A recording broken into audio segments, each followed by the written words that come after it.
A home-built aeroplane with a real fighter jet engine that can fly 525 miles per hour sounds impossible. But the Viperjet proved it could be done.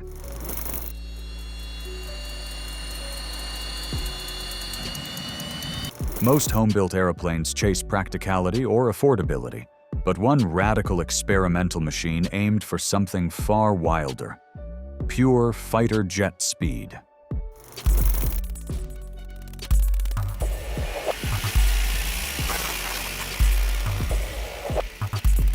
Here's the thing about experimental aviation. It's never short on creativity. Walk around any small airfield or experimental aircraft fly-in, and you'll see it immediately. Home-built aviation is full of wild ideas, clever engineering, and pilots chasing very specific dreams. Some aircraft are built for efficiency, others for comfort. And plenty are simply built because flying them is fun.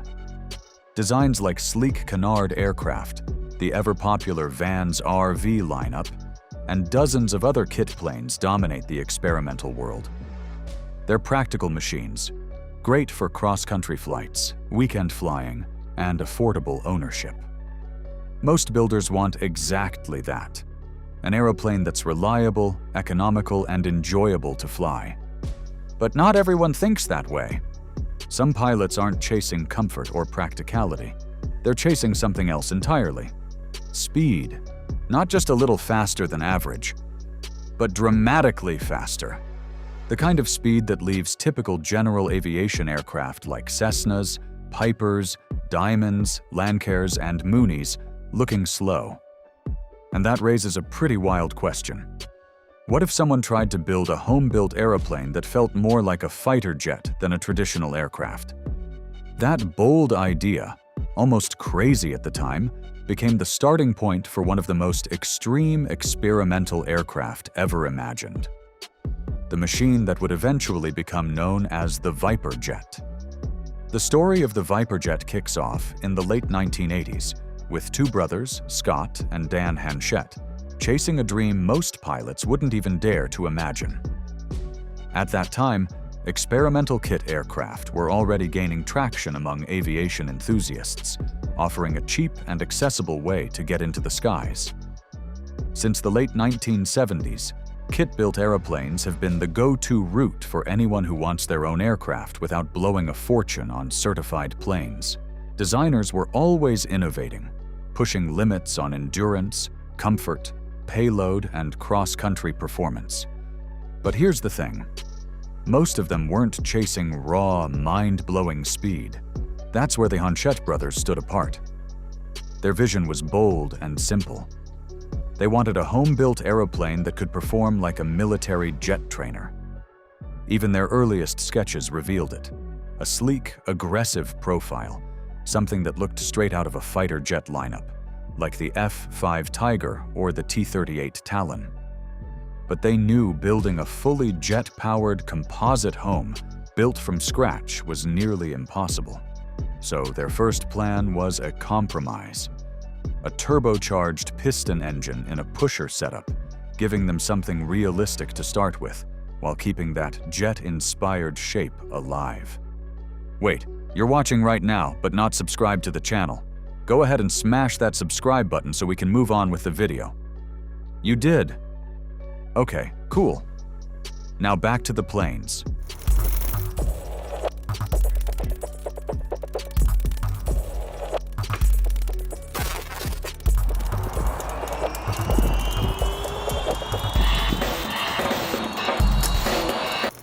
The Viperjet lived mostly on paper for several years. Spending unending hours perfecting their drawings, Scott and Dan meticulously formed the concept into a practical design by changing every curve and proportion. Though remaining practical for a home builder, they sought a plane modeled after a fighter jet, something that could actually be built, flown, and regulated safely. Early on, this explains their choice of the pusher propeller arrangement. Keeping the plane aerodynamic and visually striking, they were able to preserve that sleek, jet-like nose by positioning the engine behind the cockpit. Still, it was not simple. Each step presented hurdles. The fuselage shape, engine position, structural design, and aerodynamic balance all called for constant adjustment. They ran into one big constraint, even with thorough preparation. They lacked the technical know-how or industrial backing to completely transform the idea into a genuine, flyable aircraft.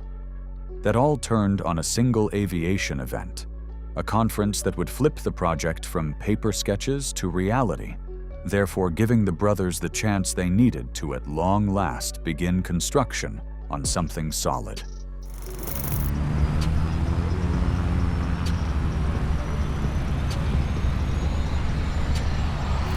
The greatest aviation event worldwide, EAA AirVenture Oshkosh, was reached by Scott and Dan in 1995. Thousands of aircraft, pilots, and aviation enthusiasts pack the tarmac every year, but amid all the mayhem, they meet Mark Beanie, an experienced aviation engineer with a keen eye for audacious projects, who will alter everything. This was not just a passing encounter. Mark had the industry expertise and strong ties the Honchette brothers desperately needed. Connected with Air Channel Logosian, a business noted for engineering, prototyping, and transforming crazy concepts into real flying machines, Mark recognized the possibilities right away after examining their drawings. He started perfecting their drawings, improving technical details, and attempting to physically build the aircraft.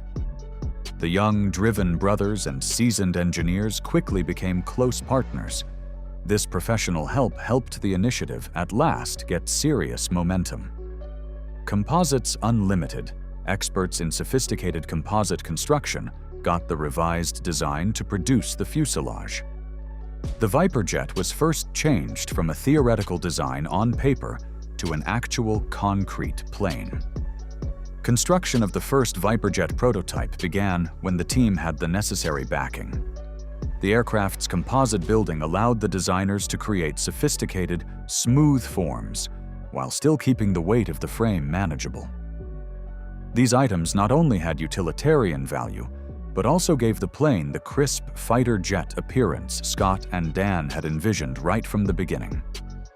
The engine arrangement then grabbed center stage as the fuselage was assembled. Mounted behind the cockpit in a pusher setup, the early prototype ran on a Continental IO520 piston engine. The propeller received power from the engine via a lengthy carbon fiber drive shaft.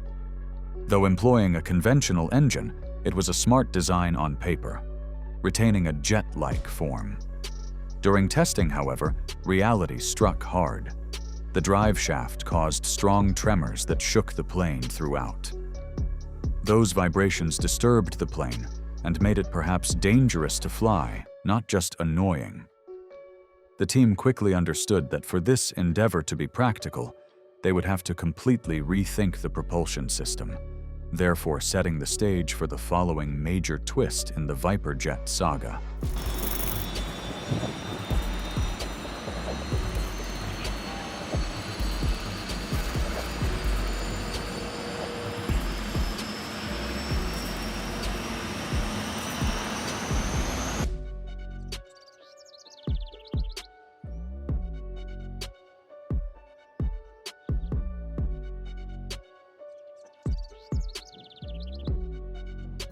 When those vibrations from the piston engine started rattling channel nerves, Scott Honchette had a moment of clarity.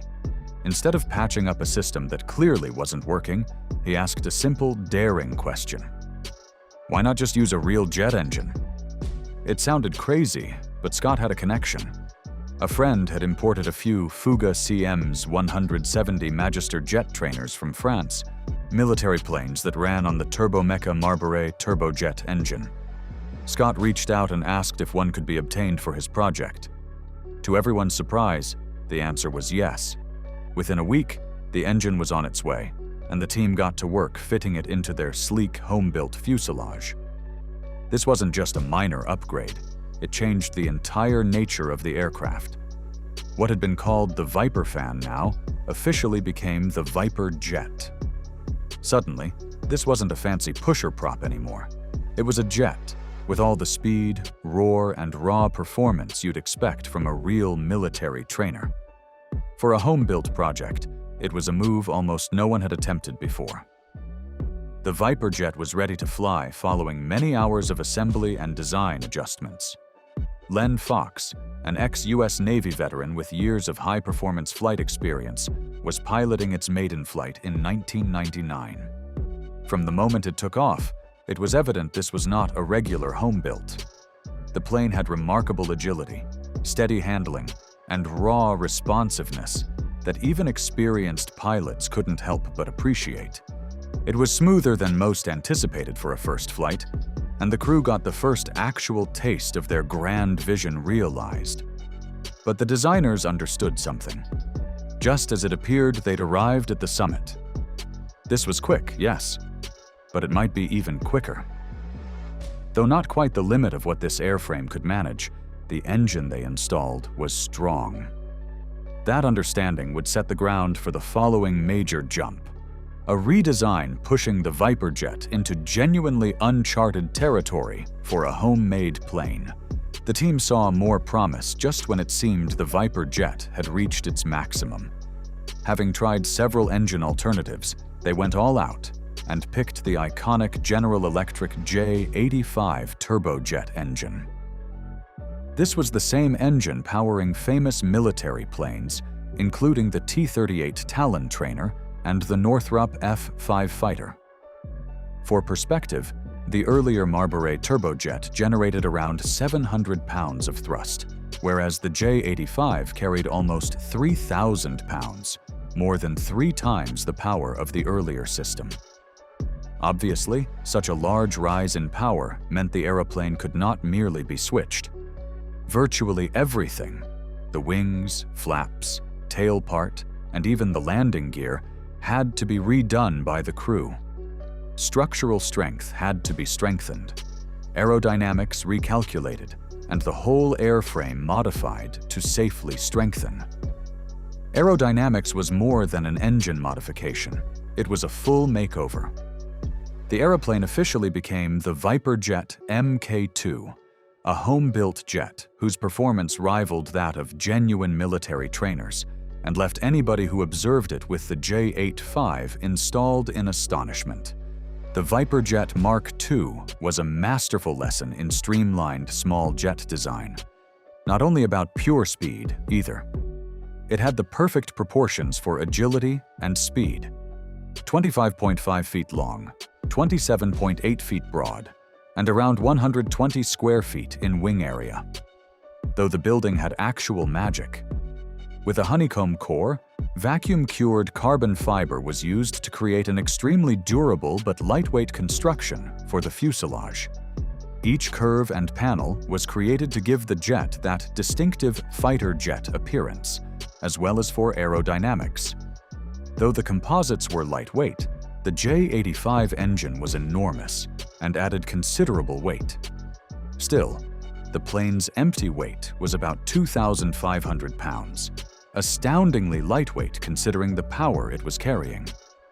The Viperjet Mark II could easily manage that power thanks to its smart design and sophisticated materials, converting raw thrust into fast climb rates, scorching speeds, and accurate handling. Most aviation enthusiasts only fantasize about such an unusual combination. A home-built plane that felt and seemed like a true fighter. Every panel, every angle, every ounce of weight was meant for performance. The degree of detail you normally just see in military planes.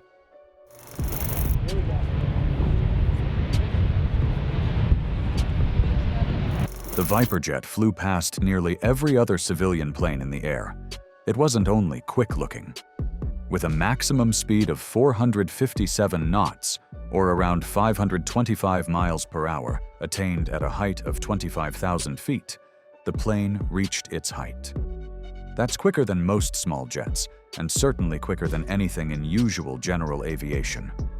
And even when the pilot cut the engine back to roughly 70% power, the plane still flew easily at 400 knots, putting conventional home-built aircraft behind it. The climb performance was just as wild. At about 10,000 feet per minute, the Viperjet could climb at a rate comparable to some military jet trainers. Pure adrenaline is taking off and reaching 10,000 feet in under a single minute. These statistics made the Viperjet one of the fastest home-built jets ever flown, a machine whose distinguishing characteristic was speed rather than merely a component. It was not only an experimental aircraft. Naturally, extraordinary performance comes at a price. At maximum thrust, the J-85 turbojet is a hungry animal, consuming about 250 gallons of fuel per hour. That is about the fuel required to simultaneously operate 25 tiny Cessna Skyhawks, to give you a sense of scale. The range of the plane remained somewhat restricted, about 1,000 miles before needing to refuel, even with large fuel tanks. The speed made up for it, though the range appears small. Covering 1,000 miles in a Viperjet seems totally unlike any other aircraft. You are flying faster than most pilots have ever experienced, and reaching your destination is almost instantaneous.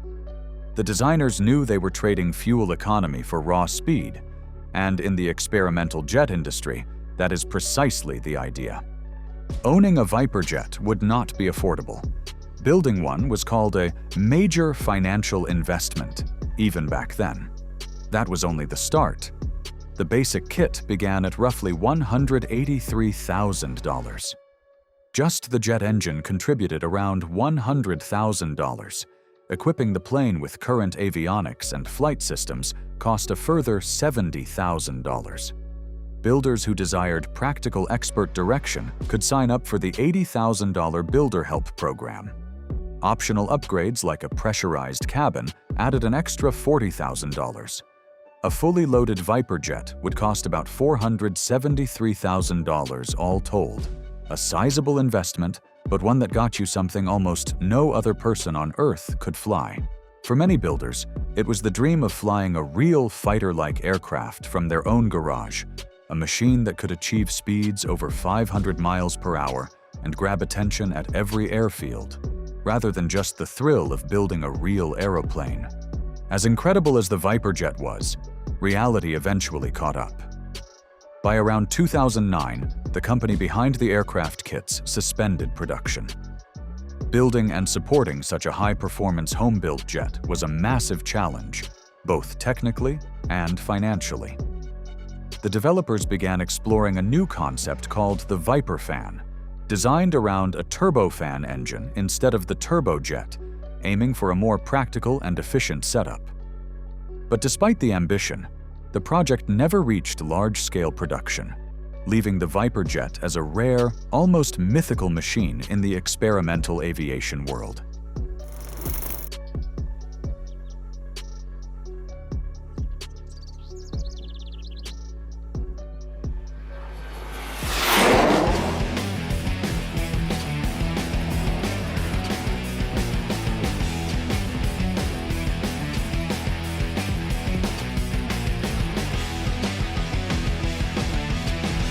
Even today, the Viperjet is extremely rare. Only a handful were ever completed, and sightings of these jets are few and far between. One example reportedly surfaced for sale years later on an aircraft marketplace, though the price wasn't publicly disclosed. Its rarity only adds to its legend. But more than that, the Viperjet left a lasting mark on home-built aviation. It showed that experimental aircraft could push performance boundaries once thought exclusive to military jets. For pilots and enthusiasts, it wasn't just a plane. It was proof that a small, determined team could turn the dream of a fighter-like home-built jet into reality. It's the kind of project that inspires builders to think bigger, push further, and imagine flying faster, louder, and far beyond what anyone else has attempted. The Viperjet proved that a determined team could craft a home-built jet with true fighter performance. It may never have gone mainstream, but it continues to inspire aviation enthusiasts dreaming of building something faster, louder, and more extreme than ordinary planes. So, what's your take? Drop it in the comments.